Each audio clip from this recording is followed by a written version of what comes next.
यूसुफ अंसारी, आप इसको किस तरह, क्या आपको लगता है कि अखिलेश यादव थ्रेटेंड फील करते हैं कांग्रेस से जब कांग्रेस कोई मुस्लिम इशू पे बात करती है? जैसे कि आजम खान का विजिट करना भी पीछे पॉलिटिकल मकसद तो होगा ही, इसमें कोई शक नहीं, लेकिन क्या ये खौफ, ये डर इस वजह से ज्यादा है कि जब मौका पड़ता है तो अखिलेश यादव मुस्लिम इश्यूज पे उस तरीके से अग्रसर होकर के नहीं बोले हैं जो कई ओकेजन रहे हैं, इस वजह से उन्हें डर लगता है कि उनके वोट बैंक में सेंध लग जाएगी, क्योंकि खुद की कमजोरी रही है?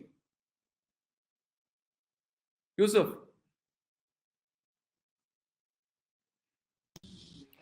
यूसुफ, आपको आवाज आ रही है हमारी?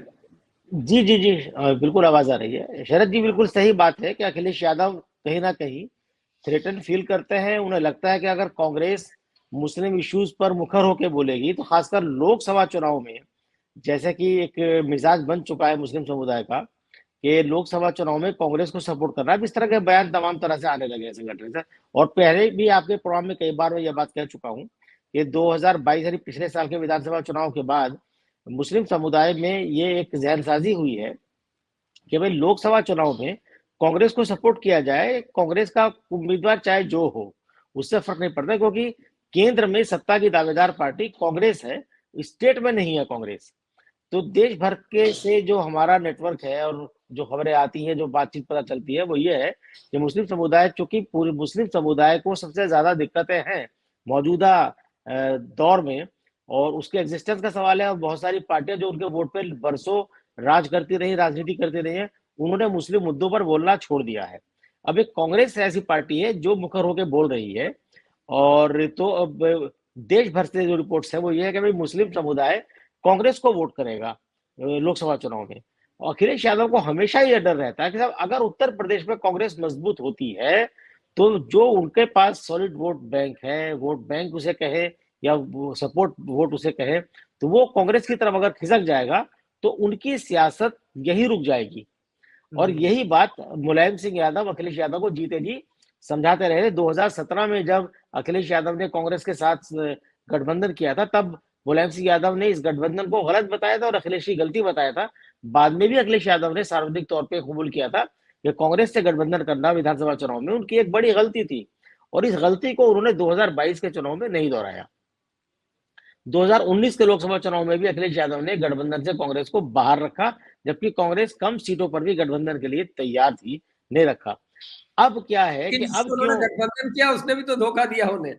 उनको तो ठीक मायावती है, को तो सारा फायदा मिल गया, लेकिन अखिलेश को तो गलती तो उन्होंने दोनों ही बार करी। हाँ गलती की उन्होंने, और ये तीसरी गलती है कि जो अब होने जा रही है, जो भी होने जा रही है, क्योंकि अब अखिलेश के पास ये फीडबैक है। आप ही के कार्यक्रम में शायद किसी और ने भी बोला था, यूपी के किसी जर्नलिस्ट ने, कि कुछ दिनों पहले अखिलेश यादव ने अपने पार्टी से जुड़े हुए तमाम मुस्लिम नेताओं की मीटिंग बुलाई थी।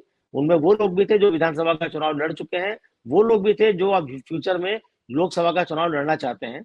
तो उन सबका कहना यह था कि भाई मुस्लिम समुदाय का जो रुझान है वो कांग्रेस की तरफ है, और अगर हाँ। कांग्रेस से गठबंधन नहीं होगा तो हमें मुसलमानों का वोट नहीं मिलेगा। तो ये एक मजबूरी अखिलेश के सामने है कि अगर मुसलमानों का वोट चाहिए तो कांग्रेस से गठबंधन करना पड़ेगा। किसी और प्रोग्राम में एक सीनियर जर्नलिस्ट उन्होंने भी ये बात कही है।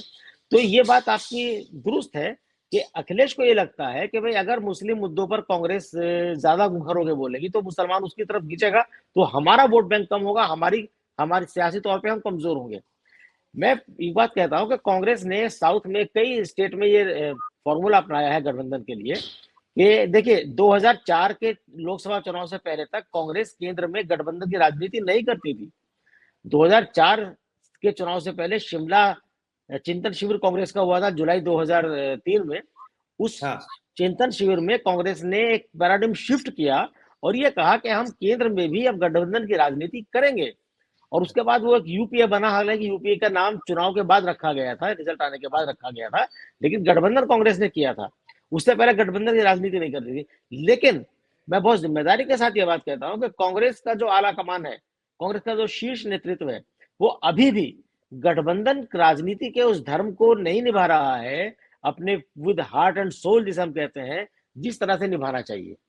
यही बिल्कुल। वजह है कि हर बार कांग्रेस के साथ, क्षेत्रीय दलों के साथ कांग्रेस के गठबंधन को लेके खींचतान होती है, जैसे अभी चल रही है।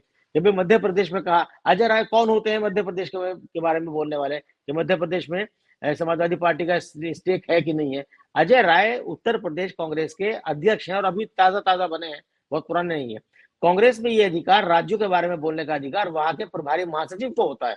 तो जो प्रभारी महासचिव है मध्य प्रदेश के, रणदीप सुरजेवाला, ये बात वो कहें या राहुल गांधी कहें या खड़गे कहें, अजय राय को ये राइट नहीं है। अजय राय आजम खान से आज क्यों मिलने जाना चाहते हैं? ये बात अखिलेश ने जायज सवाल उठाया। जब अगर ये लगता है कि साहब आजम खान को फंसाया गया है, तो तब कहाँ थी कांग्रेस जब उन्हें फंसाया जा रहा था? तब तो कोई कांग्रेस नहीं बोली। दूसरी बात यह है कि आजम इस देश में कानून सबके लिए बराबर है, चाहे वो आजम खान हो, चाहे नरेंद्र मोदी हो, योगी आदित्यनाथ हो। हाँ, ये बात अलग है कि जो सत्ता में बैठता है वो अपने हिसाब से कानून के इम्प्लीमेंटेशन को देखता है। अब योगी जी ने अपने खिलाफ तो सारे मुकदमे वापस ले लिए। अब आजम खान ने अगर अपने बेटे के 2 सर्टिफिकेट बनवाए हैं उन्हें विधायक बनवाने के लिए, तो उनकी सजा उन्हें भुगतनी चाहिए, उनके बेटे को भुगतनी चाहिए। इसमें आजम खान के खिलाफ कोई क्या जन आंदोलन उत्तर प्रदेश में हो रहा है? मैं पहले भी आपके प्रोग्राम में ये बात कह चुका हूं कि आजम खान एक ओवर रेटेड पॉलिटिशियन है जिन्हें मुसलमानों का नेता मान लिया जाता है। ये एक परसेप्शन बनाया गया, जबकि आजम खान रामपुर के नेता है, उनके कहने से मुसलमान वोट नहीं डालता है। ये बहुत बड़ी गलतफहमी है कि साहब आजम खान के कहने से मुसलमान वोट डालेंगे। अगर ऐसा था तो आजम खान को जेल में हो रहा है, जेल में आजम खान गए हैं, अदालत के फैसले के बाद गए। आजम खान पर जब से कानूनी शिकंजा कसा है, कितने मुसलमानों ने आजम खान के फेवर में डेमोन्स्ट्रेशन किया है? रामपुर में भी नहीं हुआ है ना। तो ये एक अलग मसला है कि वो क्या है क्या नहीं, कानून अपना काम करेगा। अगर ऊंची अदालत चाहेगी तो उनकी सजा माफ, फैसला पलट जाएगा, अदालत में काम चल रहा है। लेकिन ये जो गिमिक हो रहा है कि साहब आजम खान की याद आएगी तो मिलेंगे, दरअसल कांग्रेस के अंदर भी बहुत तरह तरह की चीजें हैं। अभी अजय राय कह रहे साहब हम सारी सीटों पे चुनाव लड़ेंगे।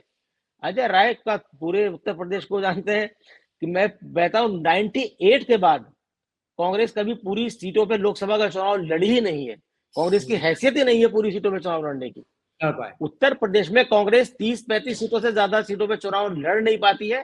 पिछले लोकसभा चुनाव में 2019 के चुनाव से पहले गुलाम नबी आजाद ने भी ये दावा किया था, हम सभी 80 सीटों पे चुनाव लड़ेंगे। 30 सीटों के बाद कांग्रेस को उम्मीदवार ढूंढने पड़ते हैं, लाइन से लेकर के उम्मीदवार कहां से लाएंगे हम? ये तो हालत कांग्रेस की है। तो दोनों पार्टियां प्रैक्टिक ग्राउंड रियलिटी को जहन में रख के काम नहीं कर रही है, हवाई बातें हो रही हैं। 50 से ज्यादा सीटों पर तो कांग्रेस की जमानत जब्त हो जाती है लोकसभा चुनाव में। तो बात यह है कि अगर कांग्रेस को गठबंधन करना है तो एक ऐसा फॉर्मूला निकालना पड़ेगा। भाई गठबंधन है, उसमें स्टेट या केंद्र नहीं आता है। मेरे हिसाब से तो उत्तर प्रदेश के लिए सबसे बड़ा फॉर्मूला कांग्रेस का समाजवादी पार्टी के साथ ये हो सकता है, क्योंकि उत्तर प्रदेश में विधानसभा चुनाव में सत्ता की अगर दावेदार कोई पार्टी है तो समाजवादी पार्टी है, क्योंकि बीएसपी भी अब हाशिए पर आ गई है। तो कांग्रेस के साथ अखिलेश यादव और कांग्रेस के बीच में ये समझौता हो सकता है कि कांग्रेस अखिलेश यादव को विधानसभा के लिए समर्थन दे और उन्हें कहे भाई आप स्टेट की राजनीति कीजिए और केंद्र की राजनीति आप हमें करने दीजिए, क्योंकि केंद्र में सत्ता की सबसे बड़ी दावेदार पार्टी कांग्रेस है। और ये प्रैक्टिकल सिचुएशन है जो तमिलनाडु में कांग्रेस कर चुकी है डीएमके के साथ या एआईएडीएमके के साथ। वो फॉर्मूला उत्तर प्रदेश में भी आ सकता है। अगर अखिलेश यादव मध्य प्रदेश में 7 सीटें मांग रहे थे तो ये कोई ऐसी मांग नहीं है जिसे कांग्रेस ना माना जा सके। हमारे देश ऋषि मुनियों का देश है, पूरी दुनिया में भाई जो सबसे ज्यादा कुर्बानी करता है वो कामयाब होता है, उसी के चर्चे होते हैं। तो कांग्रेस सत्ता की सबसे बड़ी दावेदार केंद्र में है तो ये कुर्बानी भी कांग्रेस को देनी पड़ेगी। अगर कांग्रेस ये कुर्बानी देने को तैयार नहीं है तो भाई दूसरे लोग क्यों कांग्रेस के लिए क्यों कुर्बानी दें? अखिलेश यादव कांग्रेस को मजबूत करने के लिए तो अपनी पार्टी नहीं चला रहे हैं, न केजरीवाल चला रहे हैं, न कुन्ना चला रहे हैं। तो ये जो एक दोनों में जिद है, मुझे बहुत अच्छी तरह याद है शरद जी 2018 के चुनाव में एक छोटी सी बात में बताया, 2018 में बीएसपी के साथ कांग्रेस की बातचीत चली थी। बीएसपी 60 सीट मांग रही थी और कांग्रेस वाले 10-12 सीटें ज्यादा देने को तैयार नहीं थे। कांग्रेस के एक बहुत बड़े नेता ने ये बात मुझे बताई और मैं बहुत जिम्मेदारी के साथ ये बात करता हूँ कि मायावती के लिए उन्होंने उसी जातिवादी शब्द का इस्तेमाल किया जो अक्सर मायावती के लिए दूसरी पार्टी के लोग करते हैं। गठबंधन नहीं हो पाया। मैंने एक छोटा सा सवाल पूछा कि अगर आप मायावती को 30 सीटें दे देते, 200, भाई आप तो 15 साल से सत्ता में नहीं है मध्य प्रदेश में, अगर आप मायावती को 30 सीटें दे देते, उस 30 में से मायावती 15 दी जाती, 15 आप एक्स्ट्रा दी जाते, तो कम से कम कमलनाथ की सरकार 1.5 साल बाद तो नहीं गिरती। तो कांग्रेस के सामने वो मकाम अब है कि अगर उसे सत्ता में अपना वजूद बनाए रखना है और सत्ता में वापसी करनी है तो उसे छोटे दलों को एडजस्ट करना पड़ेगा, उनके लिए अपनी कुर्बानी देनी पड़ेगी, उन्हें स्पेस देना पड़ेगा, वरना कांग्रेस 2024 तो छोड़ दीजिए, 2029 में भी नहीं आ पाएगी। ये जो नहीं, अड़ियल मेरी बात रवैया तो कांग्रेस की सही तरफ से है। आया है, बात